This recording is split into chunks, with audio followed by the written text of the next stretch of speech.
Hello dear students, आज हम start कर रहे हैं भाई क्लास 11th का यूनिट नंबर 2 जिसका नाम है परमाणु संरचना। ठीक है, आज इस चैप्टर को डिटेल से हम समझेंगे कि परमाणु संरचना का कॉन्सेप्ट कहां से आया, क्यों हमको इसको पढ़ने की आवश्यकता हुई, सारी बातों को एक एक करके पढ़ते हुए चलेंगे। ठीक है, चैप्टर नंबर 1 में हमने एक थ्योरी पढ़ी थी जिसका नाम था डाल्टन एटॉमिक थ्योरी, डाल्टन का परमाणुवाद का सिद्धांत। ठीक है, तो डाल्टन जो साइंटिस्ट थे, जो ब्रिटिश साइंटिस्ट थे या जो ब्रिटिश स्कूल में अध्यापक थे, ठीक है ना, इन्होंने एक थ्योरी दी थी जिसका नाम था डाल्टन का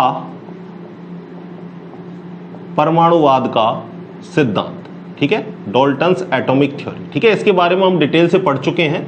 बस मैं आपको एक चीज बताऊंगा, जो इनका जो मेजर जो ड्रॉबैक था वो क्या था। इन्होंने बोला था कि भाई जो आपका एटम है वो कैसा है, इंडिविजिबल है, यानी एटम को आप और ज्यादा विभाजित नहीं कर सकते। परमाणु आपका अविभाज्य कण है जिसके और ज्यादा आप टुकड़े नहीं कर सकते। जैसे ये मार्कर है हमारे पास, इस मार्कर के हम इतने टुकड़े करते जाएं करते जाएं करते जाएं तो लास्ट पॉइंट पर हमको एक ऐसा टुकड़ा मिले भाई जिसके और ज्यादा टुकड़े आप ना कर पाओ, तो उसको हम क्या बोल देंगे, उसको हम बोल देंगे परमाणु। ठीक है, जैसे कोई भी द्रव्य है उसके आप टुकड़े करते जा रहे हो तो लास्ट में आपके पास ऐसा पार्टिकल बच रहा है, ऐसा कण बच रहा है जिसको और ज्यादा विभाजित करना संभव नहीं हो, तो ऐसे पार्टिकल को क्या बोल दिया गया, परमाणु बोल दिया गया। तो इन्होंने बोला कि परमाणु पदार्थ की सबसे सूक्ष्मतम इकाई है, सूक्ष्मतम इकाई है जो कि अविभाज्य है। जो कि कैसी है भाई, अविभाज्य है। अविभाज्य का मतलब इसके और ज्यादा टुकड़े करना संभव नहीं है। लेकिन आपको पता है हमारा विज्ञान क्या है भाई, प्रयोगों द्वारा जो ज्ञान प्राप्त होता है उसी को हम विज्ञान कहते हैं। जो एक्सपेरिमेंट से वेरीफाई हो जाए कि हाँ भाई ये बात जो आपने कही ये बात बिल्कुल सत्य है, तो उसी को हम क्या है, मानते हैं। तो ये अपनी साइंस की डेफिनेशन है। तो इसके बाद 3 साइंटिस्ट आ गए भाई, क्योंकि कोई भी आप बात कहते हो तो वो तब तक ही वैलिड है जब तक उसको नेग्लेक्ट करने वाला कोई दूसरा साइंटिस्ट नहीं आ जाए। ठीक है, और इन 3 साइंटिस्टों का अगर मैं नाम आपको बताऊं तो पहले का नाम था भाई जे थॉमसन भैया, दूसरे का क्या था, दूसरे का था गोल्डस्टीन, तीसरे का क्या था, तीसरे का था जेम्स चैडविक। और इन्होंने क्या किया भाई, इन्होंने डिस्कवरी की इलेक्ट्रॉन की, गोल्डस्टीन ने डिस्कवरी की प्रोटॉन की और जेम्स चैडविक ने डिस्कवरी की न्यूट्रॉन की। ठीक है, इन्होंने बोला कि जो आपने बताया कि परमाणु सबसे छोटा पार्टिकल है वो बात सही नहीं है। परमाणु से भी छोटे छोटे कण उपस्थित हैं जिनको हम इलेक्ट्रॉन, प्रोटॉन और न्यूट्रॉन के नाम से जानते हैं। ठीक है, तो यहां पर ये क्वेश्चन ये जो आपका कॉन्सेप्ट था कि परमाणु सबसे छोटा है, ये भाई कैसा हो गया, नेग्लेक्ट हो गया। अगर हम कहें कि वर्तमान में क्या डाल्टन एटॉमिक थ्योरी मानी जाती है तो आप कहोगे वर्तमान में डाल्टन एटॉमिक थ्योरी आपकी नहीं मानी जाती। लेकिन फिर भी हम बात क्यों करते हैं भाई, फिर भी हम बात इसलिए करते हैं कि जब किसी भी आदमी ने आपको नहीं बताया कि परमाणु क्या होता है, तब जाके डाल्टन ने आपको बताया था कि भाई परमाणु नाम की कोई चीज होती है और उस तरीके से वो कैसा है, अविभाज्य है। ठीक है, ये बात बताई थी। हालांकि आपको मैं अगर कहूं तो किताबों में जो लिख रखा है वो डाल्टन सही है, लेकिन डाल्टन से भी काफी हजारों साल पूर्व पहले जो हमारे भारतीय वैज्ञानिक थे जिनका नाम क्या था, महर्षि कणाद। क्या नाम था भाई, महर्षि कणाद।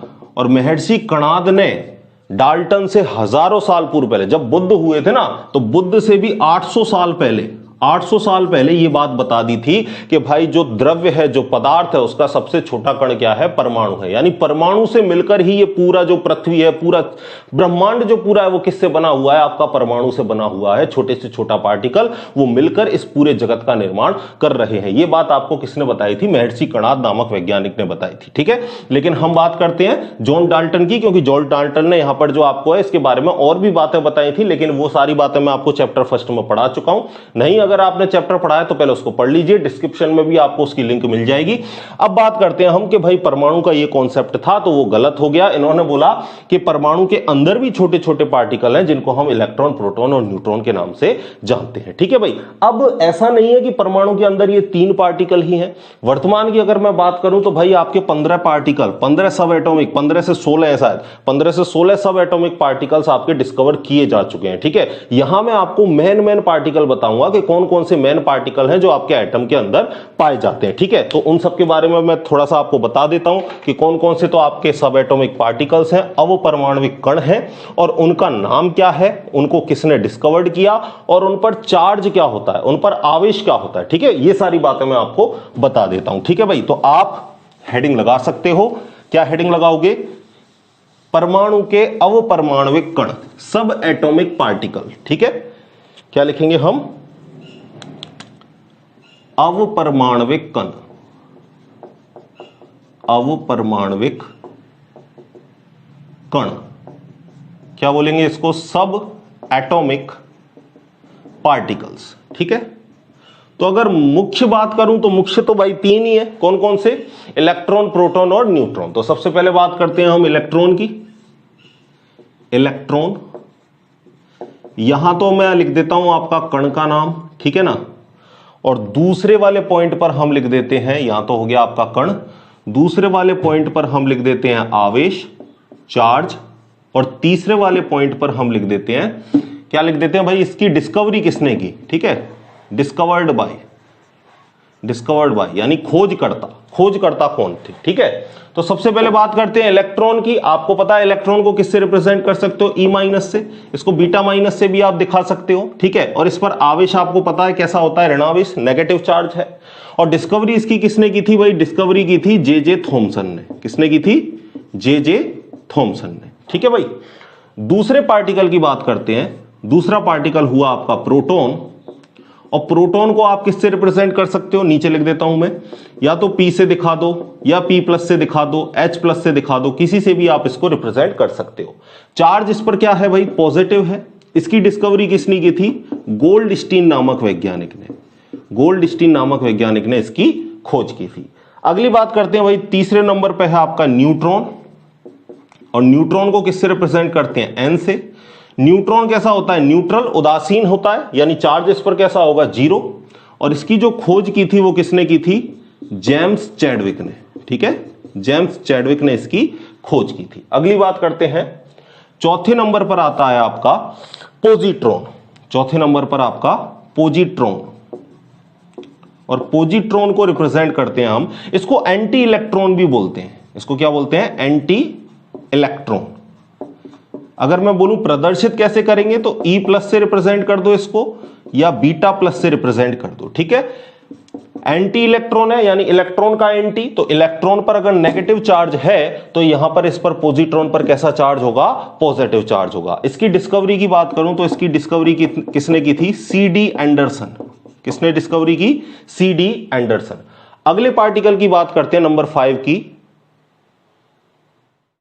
अगला जो कण है वो है आपका मेसोन, और इसको और किस नाम से जानते हैं? पाइओन नाम से भी इसको जानते हैं, पाइओन। ठीक है, रिप्रेजेंट किससे करते हैं इसको?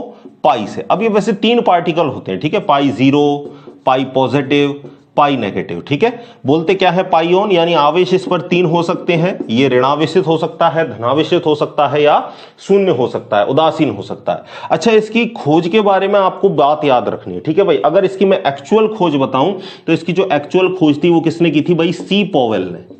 किसने की थी? सी पॉवेल ने की थी। ठीक है, और अगर मैं आपसे बोलूं मेसोन थ्योरी का कॉन्सेप्ट किसने दिया, तो आप याद रखोगे मेसोन थ्योरी किसने दी थी? मेसोन थ्योरी दी थी युकावा ने। ठीक है, कई किताबों में लिख रखा होता है कि युकावा ने इसकी खोज की है। युकावा ने खोज नहीं की है भाई, खोज किसने की है? सी पॉवेल ने। युकावा ने तो इस थ्योरी का कॉन्सेप्ट दिया था कि मेसोन नाम का कोई कण आपका मौजूद हो सकता है। ठीक है, तो ऑप्शन में अगर आपको सी पॉवेल नहीं मिले, कहीं आप प्रतियोगी की परीक्षा दे रहे हैं और ऑप्शन में आपको सी पॉवेल नहीं मिल रहा, तो आप किसको टिक करोगे उस कंडीशन में? युकावा को टिक करोगे। ठीक है भाई, समझ गए बात को। और अगर मैं इनका सन लिखूं कि किस सन में खोज हुई थी, तो ये भी मैं आपको बता सकता हूं। ठीक है, 1935 में तो ये आपकी थ्योरी आई थी, जो किसने दी थी? युकावा ने। और 1947 में ये पार्टिकल डिस्कवर्ड कर लिया था सी पॉवेल ने। ठीक है, बात समझ गए? लिख लो पहले इसको, फिर आगे की बात करते हैं। लिख लो, स्क्रीनशॉट लेके लिख सकते हो आप। ठीक है, चलें आगे। चलो, 5 पार्टिकल हमने पढ़ लिए हैं, आगे के कुछ पार्टिकल और देखते हैं। देखना भाई, बस आपको याद रखने, कभी कभी सीधा सीधा क्वेश्चन आ जाता है कि आपका मेसोन पर कौन सा आवेश होता है। ठीक है, या आपको पूछ ले पोजिट्रॉन की खोज किसने की, पॉजिट्रॉन को अन्य किस नाम से जाना जाता है? Anti electron. एक बात और याद रखना भाई, जो अभी हमने मेसॉन लिखा ना, ये सबसे भारी कण है, ठीक है, इलेक्ट्रॉन से 200 गुना भारी जाता है, ठीक है, तो याद रखना सबसे भारी कण बोले आपका मेसॉन, सबसे हल्का कण बोले इलेक्ट्रॉन। अभी लिखवा दूंगा उसको लास्ट में, पहले पार्टिकल पूरे कर लेते हैं हम। कहां तक लिखे थे? 5 तक लिखे थे, तो अगला लिखोगे आप नंबर 6 का, 6वें नंबर का, देखना भाई, न्यूट्रिनो। न्यूट्रिनो रिप्रेजेंट किससे करेंगे? न्यू से, ठीक है, इसको बोलते हैं न्यू, याद रहे, इसको क्या बोलते हैं? न्यू। और ये आएगा, इसको बोलते हैं म्यू, ठीक है ना, तो थोड़ा सा याद रखना। न्यूट्रिनो, चार्ज इस पर 0। खोज किसकी की थी भाई? खोज किसकी की थी इसकी? एमिलियो सिगरे ने, एमिलियो सिगरे ने इसकी खोज की थी, ठीक है। अगली बात करते हैं नंबर 7वां, एंटी न्यूट्रॉन। एंटी प्रोटॉन ले लेते हैं पहले, एंटी प्रोटॉन। और एंटी प्रोटॉन को रिप्रेजेंट करोगे पी बार से, ऊपर क्या लगा देना? बार, ठीक है। एंटी प्रोटॉन यानी प्रोटॉन का जो आवेश होगा उससे कैसा होगा? उल्टा। और प्रोटॉन पर आवेश कौन सा होता है? धनावेश, तो यहां पर एंटी प्रोटॉन पर आवेश कैसा होगा? ऋणावेश, ठीक है। अब बात करते हैं इसकी खोज किसने की थी, तो इसकी खोज की थी भाई आपकी न्यूट्रिनो की। एक सेकेंड, न्यूट्रिनो की किसने की थी भाई? पाउली ने, ठीक है, गलत लिख दिया यहां हमने, न्यूट्रिनो की पाउली। और इसकी जो खोज की थी वो की थी आपकी एमिलियो सिगरे ने। किसने की थी? एमिलियो सिगरे ने, ठीक है, थोड़ा सा याद रखना। एक माइंड में थोड़ा सा ट्रिक भी बना लो आप, ठीक है, जिससे आपको याद रहेगा, ठीक है। एक ट्रिक बना लो, और ट्रिक है अपनी सीप ऑब्लिक कान, ठीक है, इससे याद रह जाएगा कि एंटी प्रोटॉन, तो एंटी प्रोटॉन को किसने बनाया भाई? किसने खोज किया? एमिलियो सिगरे ने, ठीक है। और अगली बात करूं अगर मैं 8वें नंबर की, एंटी न्यूट्रॉन। और जो न्यूट्रॉन पर है उस वही साइन होगा, लेकिन फर्क क्या होगा? ऊपर क्या लग जाएगा? बार, ठीक है। और एंटी न्यूट्रॉन पर आपको आवेश याद रखना है 0, क्योंकि न्यूट्रॉन कैसा होता है? उदासीन, तो 0 का उल्टा भी 0, क्योंकि एंटी हो चाहे भले ही, तो 0 का 0 ही रहेगा। इसकी जो खोज की थी वो की थी ब्रुस कार्क ने। किसने की थी? ब्रुस कार्क ने, ठीक है। तो सीप कान, कान का मतलब एंटी न्यूट्रॉन, और न्यूट्रॉन की डिस्कवरी किसने की थी? ब्रुस कार्क ने, ठीक है। एंटी प्रोटॉन, और एंटी प्रोटॉन की डिस्कवरी किसने की थी? सिगरे ने। तो इससे आप याद रख सकते हो, याद रह जाएगा आपको, ठीक है। 9वें नंबर का एक पार्टिकल और है आपका, उसको भी देख लो, और इसका नाम है एंटी न्यूट्रिनो। एंटी न्यूट्रिनो, इसको रिप्रेजेंट करते हैं न्यू बार से, ठीक है। चार्ज इस पर भी कैसा है? 0। और इसकी खोज किसने की थी? इसकी खोज की थी कोवान एंड राय ने। इसकी खोज किसने की? कोवान एंड राय ने, ठीक है। तो एक बार आप इनको भी नोट कर लो भाई अपनी कॉपी में, ठीक है। लिख लिया? चलें चलें आगे, ठीक है। चलो भाई, अब देखते हैं हम कि किस तरीके से आपका इलेक्ट्रॉन खोजा गया, किस तरीके से आपका न्यूट्रॉन खोजा गया, प्रोटॉन खोजा गया, इन सब की हम बात करेंगे, ठीक है ना। देखना भाई, वीडियो में ज्यादा अंधेरा तो नहीं दिख रहा आपको? वीडियो बनाते बनाते लाइट चली गई भाई, तो इसमें हम कुछ कर भी नहीं सकते, ठीक है ना, क्योंकि वीडियो तो आपको देनी ही है। चलो टॉपिक पर आते हैं, अपन स्टार्ट करते हैं। अब जितने भी आपको ये अपरमाणविक कण लिखा है ना, इनमें से जो ये 3 हैं आपके, कौन कौन से? इलेक्ट्रॉन, प्रोटॉन और न्यूट्रॉन। इन तीनों को अपन क्या बोलते हैं? इन तीनों को अपन बोलते हैं मूलभूत कण, जिसको बोलेंगे अपन इंग्लिश में फंडामेंटल पार्टिकल, ठीक है। तो आप याद रखोगे अगला पॉइंट है कि इलेक्ट्रॉन, प्रोटॉन और न्यूट्रॉन को क्या बोलते हैं भाई? मूलभूत कण बोलते हैं, ठीक है। जो मेन जो पार्टिकल है आपके वो ये है, और इंग्लिश में बोलना चाहोगे तो क्या बोलोगे? फंडामेंटल पार्टिकल, ठीक है। बाकी के सारे आपके हो गए अपरमाणुक कण, सब एटॉमिक पार्टिकल। इन तीनों को आप क्या बोलोगे? मूलभूत कण, जो आपके मेन जो पार्टिकल्स हैं। अब बात करते हैं इलेक्ट्रॉन की खोज किस तरीके से हुई भाई, इलेक्ट्रॉन की डिस्कवरी किस तरीके से हुई, ठीक है ना। तो हुआ क्या, देखो, उस टाइम पर जो मुख्यतः जो साइंटिस्ट थे वो आपके कैथोड रे नलिका एक होती है, डिस्चार्ज ट्यूब भी उसको बोलते हैं, इंग्लिश में इसको डिस्चार्ज ट्यूब बोलते हैं, हिंदी में इसको विसर्जन नलिका बोलते हैं। तो लगभग समस्त जो साइंटिस्ट थे ना, एक होड़ सी लग गई थी, सभी इस पर प्रयोग कर रहे थे, ठीक है। तो कैसी होती है विसर्जन नलिका, उसका डायग्राम मैं आपको बना के बताता हूं, देखना भाई, ध्यान देना। कांच की एक ट्यूब, कुछ बेलनाकार इस तरीके की, और यहां पर एक साइड पर क्या लगा रखा है? कैथोड, और एक साइड पर आपका क्या लगा रखा है? एनोड, ठीक है। एक साइड पर क्या लगा रखा है? एनोड, और इसको एक हाई वोल्टेज बैटरी के साथ जोड़ दिया गया है, कनेक्ट कर दिया गया है। और अगर मैं इसका वोल्टेज देखूं तो इसका जो वोल्टेज है वो लगभग है 10,000 वोल्ट। कितना है? 10,000 वोल्ट, यानी बहुत ज्यादा हाई पोटेंशियल है, उच्च विभव है, ठीक है ना। और क्या करा है यहाँ पर, एक सेक्शन पंप भी लगा दिया, एक वैक्यूम पंप भी लगा दिया, जो इसके अंदर की जितनी भी वायु है उसको क्या कर ले भाई, अवशोषित कर ले, और अवशोषित करके उसको क्या निकाल दे, बाहर निकाल दे। तो एक निर्वात पंप लगा दिया, वैक्यूम पंप लगा दिया एक, ठीक है।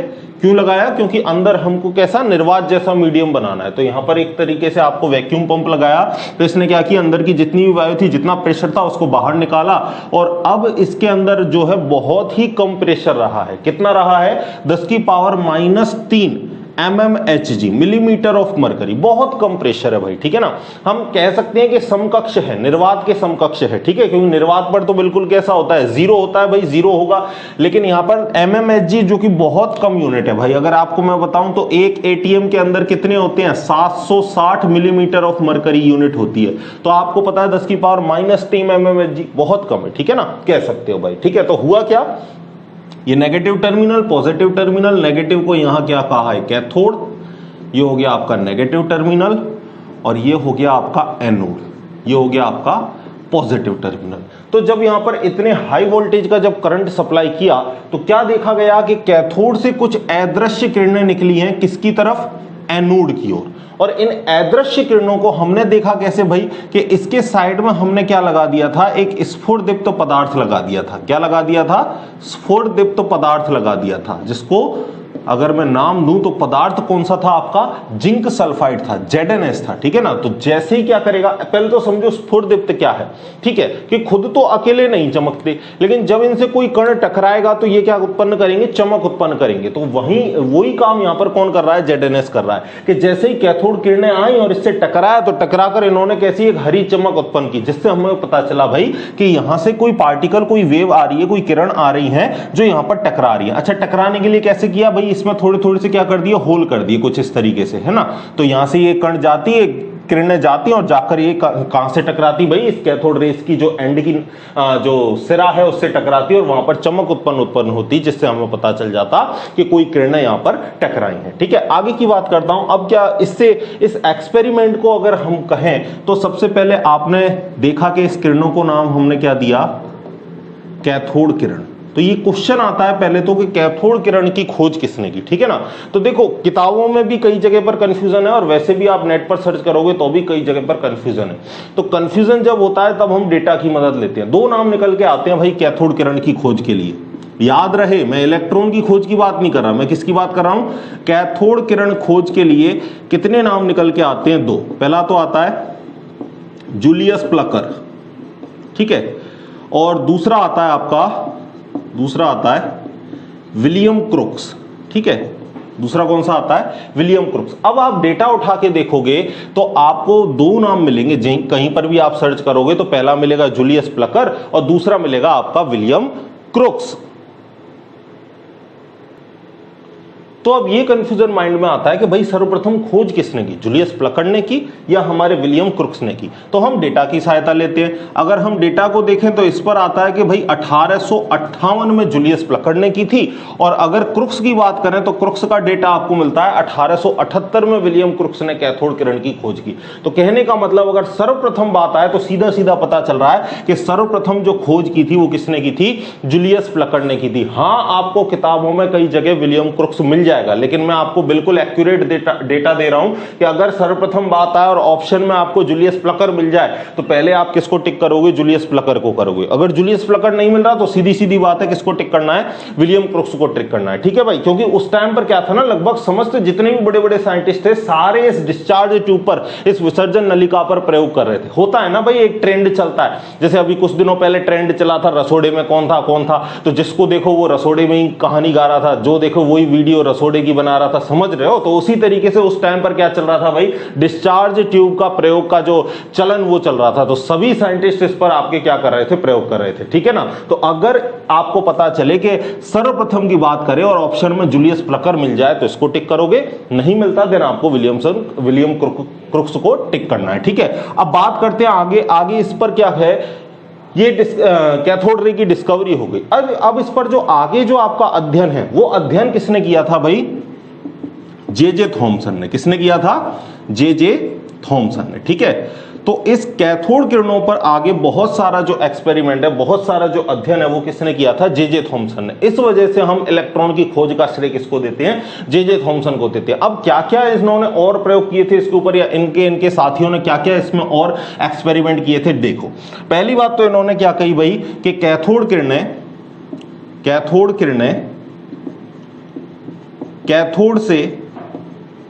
कैथोड से एनोड की ओर सीधी रेखा में गमन करती हैं, सीधी रेखा में गमन करती हैं। ठीक है, सीधी रेखा में क्या करेंगी? मूवमेंट करेंगी। अब सीधी रेखा का हमें पता कैसे चला कि सीधी रेखा में गमन करेगी? तो उन्होंने क्या किया, इन कैथोड किरणों के बीच में एक अपारदर्शी क्या रख दिया? प्रोजेक्ट रख दिया। कोई भी वस्तु रख दी, कोई भी पदार्थ रख दिया जो कैसा है? अपारदर्शी।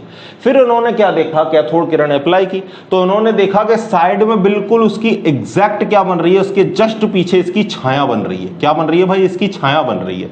तो इन्होंने पहचान लिया कि भाई जो कैथोड किरणें हैं वो बिल्कुल स्ट्रेट डायरेक्शन में जा रही है, क्योंकि जब बिल्कुल सीधी जाएंगी तभी जो एग्जैक्ट छाया है वो उसके पीछे बनेगी। समझ में आ गया? तो ये प्रयोग जो है वो कैसे डिसाइड किया? अपारदर्शी प्रोजेक्टर रखा तो उसकी छाया बिल्कुल जस्ट पीछे आई। इससे हमें पता चल गया कि जो कैथोड रे है वो कहां से कहां जा रही है भाई? एक सरल रेखा में, सीधी रेखा में जा रही है। और ये भी क्वेश्चन आता है आपको, कहां से कहां जा रही है? कैथोड से एनोड जा रही है। भाई कैथोड किरणें कैसी हैं? आपकी दिख रही है आपको नेगेटिवली चार्ज्ड है, तो नेगेटिव स्पीसीज किसकी तरफ अट्रैक्ट होगी? पॉजिटिव की तरफ। तो सीधा सीधा बता सकते हो कि भाई नेगेटिव से कहां जा रही है? पॉजिटिव की तरफ। मतलब कैथोड आपके टर्मिनल से कहां जा रही है? एनोड की तरफ जा रही है। पहला पॉइंट क्लियर है? ये क्वेश्चन बनता है भाई कहां से कहां जा रही है, तो याद रखोगे कैथोड से एनोड की ओर जा रही है। ठीक है, दूसरी बात क्या याद रखोगे? अगली बात इन्होंने क्या कही देखना भाई। अगली बात इन्होंने कही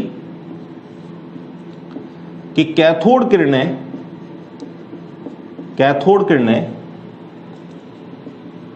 सूक्ष्मतम द्रव्य कणों से मिलकर बनी होती हैं। द्रव्य कणों से मिलकर बनी है। द्रव्य कणों से मिलकर बनी। अच्छा, अब ये कैसे बताया इन्होंने कि ये कणों से मिलकर बनी है? ठीक है ना, तो इसके लिए इन्होंने क्या किया? इसके लिए इन्होंने एक बीच में बहुत ही हल्का क्या रख दिया? लाइट वेट क्या रख दिया? व्हीकल रख दिया, पैडल रख दिया। ठीक है ना, एक पहिया रख दिया बहुत ही हल्के वजन का। तो हुआ क्या, जब कैथोड किरणें अप्लाई करी तो ये पहिया क्या है भाई? घूमने लग गया, रोटेट करने लग गया। इससे हमें पता चल गया कि इनका कुछ क्या है? द्रव्यमान। कैथोड किरण का कुछ क्या है? द्रव्यमान। और ये कुछ गतिज ऊर्जा भी रखती हैं। कुछ क्या रखती हैं भाई? काइनेटिक एनर्जी भी रखती हैं। भाई इनका जब गतिज ऊर्जा का मान है तो आपको पता है सीधा सीधा गतिज ऊर्जा का फॉर्मूला क्या होता है? हाफ mv², और m बराबर यहां पर क्या होता है? द्रव्यमान। तो हम कह सकते हैं कि कैथोड किरण का कुछ द्रव्यमान भी होता है और इनमें कुछ गतिज ऊर्जा भी पाई जाती है। साथ में एक प्रयोग और किया, इस पॉइंट को भी लिख सकते हो कि कैथोड किरणों में गतिज ऊर्जा के मान भी होते हैं। एक प्रयोग और किया था कि इसके बीच में क्या रख दिया? धातु की पतली सी प्लेट रख दिया। पतली झिल्ली कह सकता हूं, पन्नी कह सकता हूं। धातु की पतली क्या रख दी? पन्नी रख दी। तो फिर कैथोड किरणें जब अप्लाई करी तो क्या देखा गया कि धातु की जो आपने पतली सी पन्नी रखी थी वो कैसी हो चुकी थी? गर्म हो चुकी थी। तो तीसरी बात आप और क्या लिख सकते हो कि कैथोड किरणों में कुछ ऊष्मीय ऊर्जा भी होती है, कुछ थर्मल एनर्जी भी इनके अंदर पाई जाती है। समझ गए? ये तीसरा पॉइंट भी आप लिख सकते हो। अगले पॉइंट की बात करूं मैं, देखो अगले पॉइंट में क्या करा उन्होंने? ये कैथोड किरणें बनाई। अगले पॉइंट में क्या करा कि यहां पर उन्होंने इलेक्ट्रिक चार्ज प्लेट लगा दी। ठीक है, क्या लगा दी? विद्युत आवेशित प्लेट लगा दी, यानी इलेक्ट्रिक फील्ड, विद्युत क्षेत्र अप्लाई कर दिया। और यहां पर आप समझ लो पॉजिटिव टर्मिनल लगा दिया और नीचे वाले पे आप समझ लो नेगेटिव टर्मिनल लगा दिया।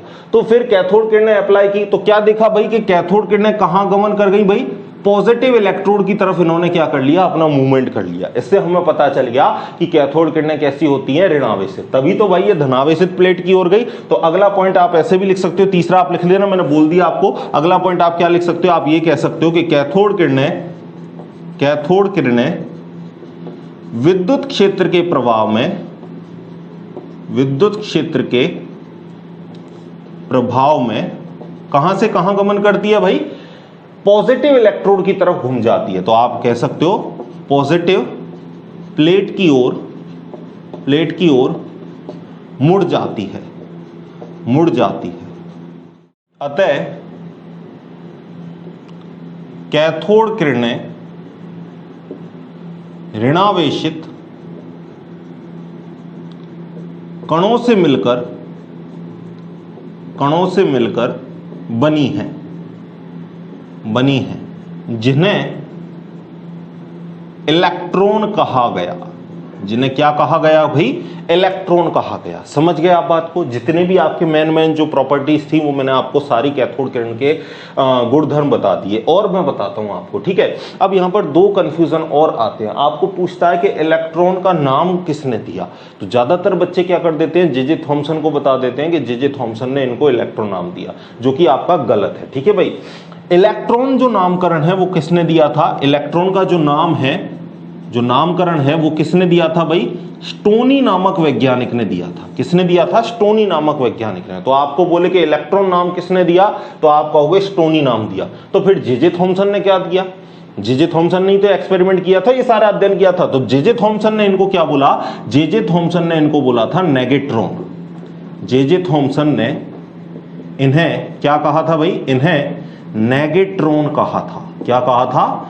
नेगेट्रॉन कहा था। यह बात आपको थोड़ी सी याद रखनी है कि स्टोनी नाम जो है, जो इलेक्ट्रॉन जो नाम है वो स्टोनी ने दिया था। जे थॉमसन ने तो इनको क्या बोला था? नेगेट्रॉन बोला था, ठीक है ना। समझ गए बात को? तो कैथोड किरणों के, और आपको मैं एक और गुणधर्म बताऊं, तो कैथोड किरण के रास्ते में कोई भी गैस आती है ना, ये उसको क्या कर देती है? आयोनाइज कर देती है। तो आप कहोगे कि कैथोड किरणें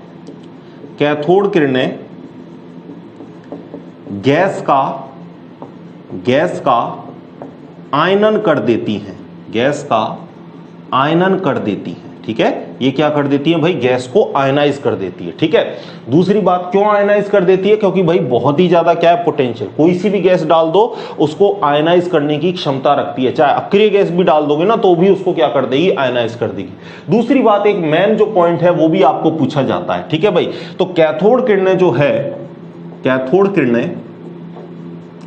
किरणें गैस की प्रकृति पर निर्भर नहीं करती। गैस की प्रकृति पर निर्भर नहीं करती, ठीक है। आप इसके अंदर कोई सी भी गैस भरो, उस पर ये डिपेंड नहीं करती। बहुत कम प्रेशर है तो कोई ना कोई सी गैस तो होगी, चाहे बहुत थोड़ी कम मात्रा में हो, तो कोई सी भी गैस इसके अंदर है उस पर ये कैथोड किरण की प्रकृति निर्भर नहीं करेगी। क्यों नहीं करेगी ये भी समझना। अच्छा, ये भी क्वेश्चन पूछ लेता है कि भाई जे थॉमसन ने कौन सी गैस पर इसका एक्सपेरिमेंट किया, तो ये याद रखना कि जे थॉमसन ने जो अध्ययन किया था वो कौन सी गैस पर किया था? हाइड्रोजन गैस पर अध्ययन किया था। इस कैथोड किरण नलिका के अंदर कौन सी गैस भरी हुई थी? हाइड्रोजन भरी हुई थी, ठीक है। लेकिन हम आगे जाके इन्होंने ये क्या बात बताई कि आप कोई सी भी गैस भर दो तो भी इनकी प्रकृति चेंज नहीं होगी, यानी गैस की प्रकृति पर ये डिपेंड ही नहीं करती। क्यों नहीं करती? कि सपोज आप इसके अंदर कोई सी भी गैस भर दो भाई, आयनाइज होके वो क्या देगी? इलेक्ट्रॉन ही देगी। जैसे मैं कहूं कि इसके अंदर हमने क्या भर दी भाई? हीलियम भर दी, तो ये गैस क्या करेगी? ये कैथोड किरणें इससे हीलियम से टकराई और हीलियम से टकरा के क्या करेगी भाई? इसके दोनों इलेक्ट्रॉन को बाहर निकाला, ठीक है, और इसको क्या बना दिया? हीलियम 2 पॉजिटिव बना दिया। तो आपको एंड में तो मिले क्या भाई? इलेक्ट्रॉन ही मिले, और इलेक्ट्रॉन ही मिले। और आपको पता है कि कैथोड किरणों का निर्माण कौन कर रहा है? इलेक्ट्रॉन ही कर रहे हैं भाई। कैथोड किरणों को बना कौन रहा है? ऋणावेशित कण बना रहे हैं, और ऋणावेशित कण को ही क्या बोला है? इलेक्ट्रॉन बोला है। तो कहने का मतलब आप कोई सी भी गैस ले लो, निकलेगा तो कौन? यहाँ इलेक्ट्रॉन ही। और जब इलेक्ट्रॉन ही निकलने हैं तो आप कोई सी भी गैस भरो उसकी प्रकृति पर यह निर्भर नहीं करेंगी। बात आ गई समझ में आपको? तो ये सारे जो मैंने आपको मेन कैरेक्टर्स लिखाए हैं, आप इसको एक एक करके लाइन टू लाइन लिख लोगे और इस डायग्राम को भी आप अच्छे से एक बार बना लोगे, ठीक है। मैंने एक ही डायग्राम के अंदर ये जो सारे गुणधर्म हैं ये मैंने आपको समझा दिए, ठीक है। देखो भाई, इस प्लेट को आपको बनाने की जरूरत नहीं है, बस आपको मैंने समझाया था। आप इस एक सिंगल डायग्राम को अपनी नोटबुक में बना लो, ठीक है। और इसका नाम क्या लिखोगे? इसका नाम लिखोगे कैथोड किरण नलिका, ठीक है। मैं यहां लिख देता हूं इसका नाम कैथोड किरण नलिका, कैथोड किरण नलिका। और इसको क्या बोलते हैं? विसर्जन नलिका। और क्या बोलते हैं? विसर्जन नलिका, डिस्चार्ज ट्यूब, ठीक है। बना लो भाई, इस डायग्राम को बना लो और ये सारी प्रॉपर्टी एक बार लिख लो, ठीक है। तो आज आपने इलेक्ट्रॉन के बारे में पढ़ा कि इलेक्ट्रॉन को कैसे खोजा गया, सारी आपने प्रॉपर्टीज पढ़ी। आगे की क्लास में हम बात करेंगे प्रोटॉन को कैसे डिस्कवर किया, न्यूट्रॉन को कैसे डिस्कवर किया, ठीक है। इन सब बारे में हम चर्चा करने वाले हैं। तो बस पढ़ते रहिए, इसी तरह मिलते हैं नेक्स्ट लेक्चर में। तब तक धन्यवाद।